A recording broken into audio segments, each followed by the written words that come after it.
আমরা চলে গেছিলাম আলোর খোঁজে আলোর শহর চন্দননগরে।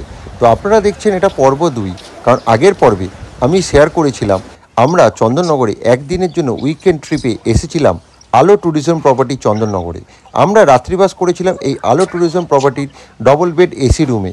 আর এই আলো ট্যুরিজম প্রপার্টির সমস্ত পুঙ্খানুপুঙ্খ বিবরণ রয়েছে আমাদের এই আগের পর্বে।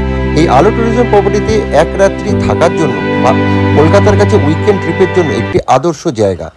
আর এখানে ঘুরে দেখেছিলাম বিভিন্ন জায়গা। সেই চন্দননগর ভ্রমণের সমস্ত পুঙ্খানুপুঙ্খ বিবরণ রয়েছে আমাদের এই পর্ব দিয়ে।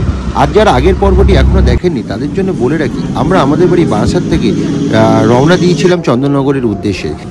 যে কোনো ট্রেন ধরে চন্দননগর পৌঁছে এই চন্দননগর স্টেশন থেকে খুব সহজে টোটো ধরে পৌঁছে যেতে পারেন আলো ট্যুরিজম প্রপার্টি। বাংলার মধ্যে ফ্লোটিং রেস্টুরেন্ট, এটা একমাত্র কলকাতার বুকে কিন্তু চন্দননগরে রয়েছে। এই আশ্রমের এখানে দুটো বিল্ডিং রয়েছে।